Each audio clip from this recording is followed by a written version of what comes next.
Hello വണക്കം. അപ്പം ദൃശ്യം 3 കണ്ടു. ജീവിതത്തിൽ ആദ്യമായിട്ടാണ് ഫസ്റ്റ് ഷോ പോയി കാണുന്നത്. ഫാൻസ് ഷോ ആയിരുന്നു. ഭയങ്കര പ്രതീക്ഷയോട് കൂടി പോയതാണ്.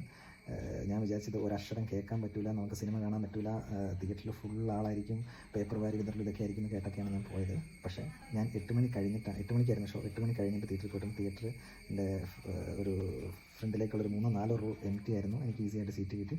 അതുപോലെ സിനിമയ്ക്ക് ഫുള്ളായിട്ട് വലിയ കയ്യടിയോ അല്ലെങ്കിൽ എന്തെങ്കിലും ഒരു മൊമെൻറ്റ് മോഹൻലാൽ ഫാൻസ് എഴുന്നേറ്റ് നിൽക്കുന്നതോ അല്ലെങ്കിൽ സിനിമ കഴിഞ്ഞതിന് ശേഷം വലിയ കയ്യടിയോ ഇങ്ങനെയൊന്നും ഉണ്ടാകാതിരുന്ന ഒരു ആവറേജ് തിയേറ്റർ എക്സ്പീരിയൻസ് ആയിട്ടാണ് എനിക്ക് തോന്നിയത്. ഇനി സിനിമയിലേക്ക് വന്നു കഴിഞ്ഞാൽ എനിക്ക് ഏറ്റവും ഇഷ്ടപ്പെട്ട ഒരു കാര്യം, ബാക്കി മുഴുവൻ കേൾക്കണം കേട്ടോ, കാരണം കുറച്ച് സസ്പെൻസ് ഒന്നും ഞാൻ പൊളിക്കത്തില്ല കേട്ടോ, ഒരു കാര്യം ഞാൻ പറയുന്നില്ല. പക്ഷേ ഏറ്റവും ഇഷ്ടപ്പെട്ട കാര്യം ആ പടത്തിൻ്റെ കണ്ടിന്യൂറ്റി. ദൃശ്യം 1ഉം 2ഉം ആ കണ്ടിന്യൂറ്റി, ആൾക്കാരുടെ അഭിനയത്തിലാണെങ്കിലും സീക്വൻസ് ആണെങ്കിലും ലൊക്കേഷനൊക്കെ ആയിട്ട് നമുക്ക് ആ പടങ്ങളുടെ 1ൻ്റെയും 2ൻ്റെയും കണ്ടിന്യൂസ് ആയിട്ടുള്ളൊരു സംഭവമാണ് ദൃശ്യം 3 എന്നുള്ള ഒരു ഒഴുക്ക് നമുക്ക് കിട്ടും. ചിലയിടത്തൊക്കെ മിസ്സായിട്ടില്ല, ചിലയിടത്ത് ചില അഭിനയത്തിന് ഇതൊക്കെ ഉണ്ട്, എങ്കിലും അത് ആ ഒരു ഫീൽഡിലേക്ക് കൊണ്ടുവരാൻ പറ്റിയിട്ടുണ്ട്. അതാണ് ഏറ്റവും 100 കോടി അടിക്കുമെന്നൊന്നും എനിക്കറിയത്തില്ല. പക്ഷേ ദൃശ്യം 1ഉം 2ഉം ഇറങ്ങാതെ ഈ ഒരു പടം മാത്രമായിട്ട് നോക്കുകയാണെങ്കിൽ ഇത് 100 കോടി ഇന്നത്തെ സാഹചര്യത്തിൽ അടിക്കാനുള്ളൊരു പടം അതിനകത്തുണ്ട്. പിന്നെ ഡയറക്ഷനിലും അതുപോലെ സിനിമാറ്റോഗ്രാഫിയിലൊക്കെ അത് ഓഡിയൻസിലേക്ക് അത്രയ്ക്കും എത്തിക്കാൻ അവർക്ക് പറ്റിയിട്ടില്ല. അതായത് ദൃശ്യം 1ഉം 2ഉം ഒക്കെ പോലെ ട്വിസ്റ്റുകളോ അല്ലെങ്കിൽ സസ്പെൻസ് ഒക്കെ ഉണ്ടെങ്കിൽ അത് ആ ഓഡിയൻസിലേക്ക് അത്രയ്ക്കും ഇതായിട്ട് നമുക്ക് എത്തിക്കാനായിട്ട് ഡയലോഗോ ബാക്ക്ഗ്രൗണ്ട് മ്യൂസിക്കോ സിനിമാറ്റോഗ്രാഫി ആയിട്ടൊന്നും അങ്ങ് എത്തിയിട്ടില്ല. അപ്പോൾ പക്ഷേ ഇതേ സാധനം തന്നെ ദൃശ്യം 1ഉം 2ഉം ആയിട്ട് ഒരു കമ്പാരിസൺ ഇല്ലാതൊരു പടമായിരുന്നെങ്കിൽ ഇത് 100 കോടി എടുക്കേണ്ട ഒരു പടമായിരുന്നു. അപ്പോൾ തുടരും എന്നുള്ള പടം ഇത്ര ഹിറ്റായത് എനിക്ക് തോന്നുന്നു തുടരും ഒരൊറ്റ പടം മാത്രമായതുകൊണ്ട് ഇന്നത്തെ സാഹചര്യത്തിൽ. അതുപോലെ തന്നെ കണ്ടിന്യൂറ്റിയുടെ കേസിൽ വാഴ 1ഉം വാഴ 2 എടുത്തു കഴിഞ്ഞാൽ അത് നമുക്ക് ആ ഒരു ജോണറെ ഭയങ്കര ഡിഫറൻ്റ് ആണല്ലോ. ജോണർ ഡിഫറൻ്റ് ആണ്, അതിലൊക്കെ ഒത്തിരി ഇതുണ്ട്. അപ്പോൾ അത് രണ്ടുമാണ് എനിക്ക് ഇഷ്ടപ്പെട്ടത്.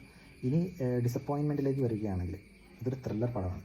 അപ്പം ദൃശ്യം 1ഉം 2ൻ്റെ ഏറ്റവും വലിയ അട്രാക്ഷൻ എന്ന് വെച്ച് കഴിഞ്ഞാൽ നമ്മൾ കുത്തിയിരുന്ന് ആലോചിച്ചാൽ പോലും നമുക്കതിന് ലൂപ്പ് ഹോൾസ് കണ്ടുപിടിക്കാൻ ബുദ്ധിമുട്ടുണ്ട്. പക്ഷേ ഈ സിനിമയുടെ അതിൽ ഒത്തിരി ലൂപ്പ് ഹോൾസ് നമുക്ക് കണ്ടുപിടിക്കാനും അനാവശ്യമായ ഒത്തിരി കഥാപാത്രങ്ങൾ വരുന്നു, ഒത്തിരി അനാവശ്യമായ ഒത്തിരി ഇൻസിഡൻസ് വരുന്നു. അപ്പോൾ നമുക്ക് ഇത് തമ്മിൽ കണക്ട് ചെയ്യാനോ അല്ലെങ്കിൽ ഒത്തിരി ലൂപ്പ് ഹോൾസ്, അതെന്താ അങ്ങനെ നടന്നത്, ഇതെന്താ ഇങ്ങനെ നടന്നത്, ഇത് അപ്പോൾ എന്താ അവർക്ക് അങ്ങനെ ചെയ്തുകൂടെ, അങ്ങനെയൊക്കെയുള്ള ഒത്തിരി ചോദ്യങ്ങൾ നമുക്ക് ചോദിക്കാനുണ്ട്. പക്ഷേ അതുപോലെ സെക്കൻഡ് ഹാഫിലേക്ക് കഴിയുമ്പോഴത്തേക്ക് ട്വിസ്റ്റ് ഇതെല്ലാം കൂടി പെട്ടെന്ന് അങ്ങ് റെഡിയാക്കി എടുത്തൊരു സസ്പെൻസിന് വേണ്ടി ചെയ്ത പോലെ എനിക്ക് തോന്നി. അതായിരുന്നു ഏറ്റവും വലിയ മിസ്റ്റേക്ക്. അല്ലെങ്കിൽ പടം തുടക്കം അടിപൊളിയായിരുന്നു, ഇൻ്റർവെൽ അടിപൊളിയായിരുന്നു, ക്ലൈമാക്സ് അത്യാവശ്യം അടിപൊളിയായിരുന്നു.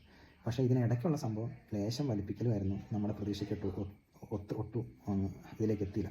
അതുപോലെ അപ്പോൾ സംഭവം എന്ന് വെച്ച് കഴിഞ്ഞാൽ നമ്മുടെ ഈ ക്ലൈമാക്സിലേക്ക് എത്തിക്കാനുള്ള സാധനങ്ങൾ ആ ഒഴുക്കിലങ്ങ് പോകണ്ടേ. അപ്പോഴല്ലേ നമുക്ക് ഇത് സ്റ്റാർട്ടിങ് നല്ല രസമായിട്ട് തുടങ്ങുന്നു, ഇതൊക്കെ ഉണ്ടെങ്കിലും അതങ്ങ് റെഡിയായില്ല. പല ആൾക്കാരും വന്നു പോകുന്നു, അതൊക്കെ അതായിരുന്നു എന്ന് തോന്നുന്നു ഇതിൻ്റെ ഒരു ഫീൽ കിട്ടാത്തതിൻ്റെ പ്രധാന കാരണം. പിന്നെ വേറൊരു ഇൻട്രസ്റ്റിംഗ്, ദൃശ്യം 4 ഉണ്ടാകും എന്നുള്ള എല്ലാ ഇതും വച്ചിട്ടാണ് പടം അവസാനിക്കുന്നത്. അതുകൊണ്ട് ദൃശ്യം 4 ഉണ്ടാകാം എന്ന് നമുക്ക് പ്രതീക്ഷിക്കാം. ഇത്രയാണ് എനിക്ക് ദൃശ്യത്തിൻ്റെ അഭിപ്രായമുള്ളത്. പിന്നെ പടം ഇതൊക്കെ ഒരു ലോ ബഡ്ജറ്റ് പടമാണ്. അതുകൊണ്ട് പടത്തിനൊന്നും പോയില്ലെങ്കിലും പടം അങ്ങനെ പൊട്ടാനൊന്നും പോകുന്നില്ല, പ്രൊഡ്യൂസറിന് കാശായി കിട്ടും. അതുകൊണ്ട് നിങ്ങൾക്ക് അത്ര ആഗ്രഹം ഉണ്ടെങ്കിൽ മാത്രം പോയി തിയേറ്ററിൽ പോയി കണ്ടാൽ മതി. ദൃശ്യം 2 തിയേറ്റർ എക്സ്പീരിയൻസ് മിസ്സായിട്ട് തോന്നുന്നു. പക്ഷേ ഇത് തിയേറ്റർ എക്സ്പീരിയൻസ് മിസ്സായാലും അത്ര തോന്നുന്നില്ല, കാരണം ഇതൊരു ഫാമിലിയൊക്കെ ആയിട്ട് ഇങ്ങനെ ആ ഒരു രീതി പോകുന്ന പടമാണ്.